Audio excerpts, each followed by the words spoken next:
Il tema della locazione per quanto riguarda Mogliano è un tema importante. Noi sappiamo che a Mogliano ci sono circa 1 migliaio di appartamenti che sono sfitti, appartamenti che possono essere mono e bilocali.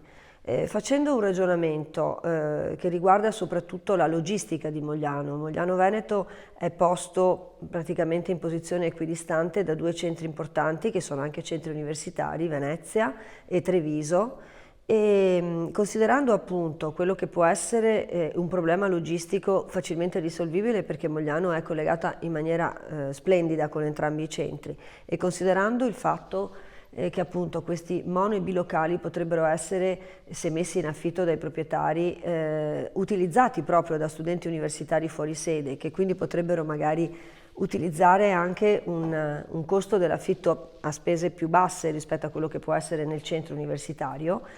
Ecco, considerando questi aspetti, il tema della locazione a Mogliano diventa importante, perché poi oltretutto, una volta che questi appartamenti fossero messi in affitto, risolverebbero anche problemi di sicurezza. Sappiamo perfettamente che aree disabitate creano appunto problemi di persone che cercano di occupare o che comunque compiono atti di vandalismo in queste zone. Ma il problema di fondo qual è? Il problema di fondo è che i proprietari, con le leggi vigenti, non si sentono sufficientemente tutelati per dare appunto in affitto le loro case, perché una volta che si trova dentro l'inquilino, in una situazione di morosità, si può arrivare al punto che il proprietario non può recuperare né il suo bene e neppure appunto avere la percezione dell'affitto. Quindi cosa vogliamo fare noi con il convegno? Proporre delle soluzioni che da una parte tutelino il proprietario e quindi lo mettano nella condizione di sentirsi garantito se mette in affitto appunto il suo appartamento, e contemporaneamente vengano incontro alle esigenze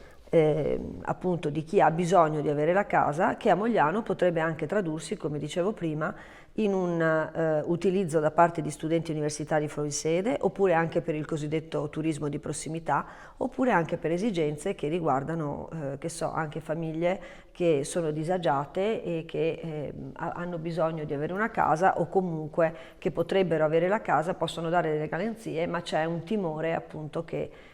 queste famiglie non siano in grado di garantire appunto la locazione, la spesa della locazione. Questo è un convegno particolarmente interessante perché non dà solamente l'analisi del problema, ma cerca di dare delle soluzioni che sono assolutamente concrete e realizzabili.